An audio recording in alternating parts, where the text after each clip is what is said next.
Eu sou a Ana Laura. Eu sou a Fernanda. Eu sou a Júlia Paris. Eu sou a Paola. E eu sou a Yasmin. Nós fizemos o trabalho sobre a Maria Firmina dos Reis. Maria Firmina dos Reis nasceu no dia 11 de março de 1822 em São Luís, na capital do Maranhão. Ela era filha de Leonor Filipa dos Reis e neta de Engrácia Romana da Paixão, ambas mulheres negras escravizadas que foram libertas, ou seja, elas eram escravas alforriadas. Ela tinha como tio o Sotero dos Reis, que era um professor conhecido na época e que pertencia ao ramo branco da família, ou seja, ele acabava tendo mais posses. Porém, a Maria Firmina acabou ficando órfã aos 5 anos de idade e acabou indo morar com a sua tia materna em São Luís mesmo. Porém, ela contou muito também com a mentoria do seu tio Sotero. Durante toda a educação da Maria Firmina, ela sempre foi muito autodidata, sendo aos 22 anos a primeira mulher negra aprovada em um concurso público no Maranhão, sendo em 1847, então começando a trabalhar como professora. Durante toda essa sua atuação na educação, a autora se dedicou muito a ler, escrever e pesquisar, o que fez com que ela tivesse uma participação também na imprensa local. Então, ela acabou publicando crônicas, charadas e outros gêneros textuais em diversos jornais literários, como, por exemplo, no Seminário Maranhense. A Maria Firmina, então, se aposentou no início da década de 1880 e, nesse período, ela criou em Massaricó a primeira escola gratuita e mista do Estado, o que evidenciava muito seu empenho com a ampliação a esse acesso à educação. Porém, essa iniciativa foi vista de uma forma negativa pela sociedade, já que não existiam muitas escolas gratuitas e para ambos os sexos assim no Brasil, sendo então obrigada a fechar a instituição após 2 anos e meio de funcionamento. A Maria Firmina, então, viveu até 1917 e faleceu aos 95 anos na cidade de Guimarães, no Maranhão. Em 1859, ela fez história ao publicar Úrsula, o primeiro romance abolicionista do Brasil, mas ela precisava usar o codinome Uma Maranhense. Enquanto os autores brancos da época focavam em sofrimento físico, Maria Firmina foi além. Ela devolveu a dignidade e a voz dessas pessoas escravizadas, transformando personagens como a escravizada Susana em símbolo de integridade e orgulho das suas raízes africanas. Em 1887, no auge da campanha abolicionista, ela publicou o conto A Escrava.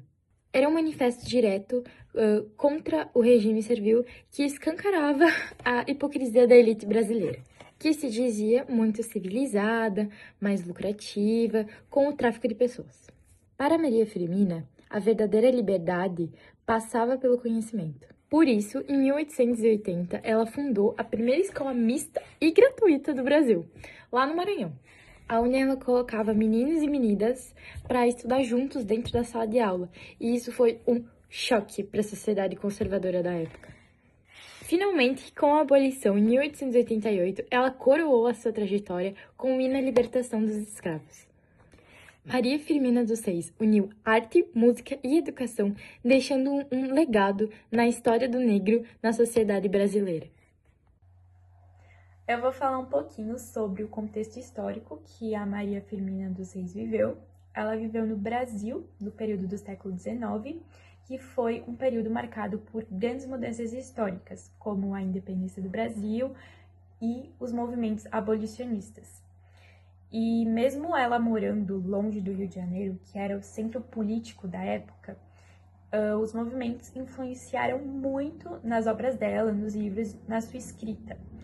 E nesse contexto, estava surgindo o romantismo no Brasil, que foi marcado pelo sentimento de nacionalismo, que surgiu após a independência de 1822, e também após os movimentos abolicionistas, a Lei Áurea e também a Lei do Ventre Livre.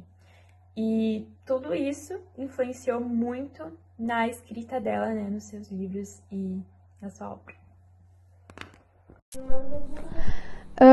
Na produção do pôster, nós utilizamos referências do estilo brutalismo, que surgiu na arquitetura dos anos 50 e 70, no cenário do pós-Segunda Guerra Mundial, quando os soviéticos e os ocidentais estavam tentando suprir a superpopulação, construindo prédios com plantas parecidas, com materiais baratos, tipo o concreto aparente.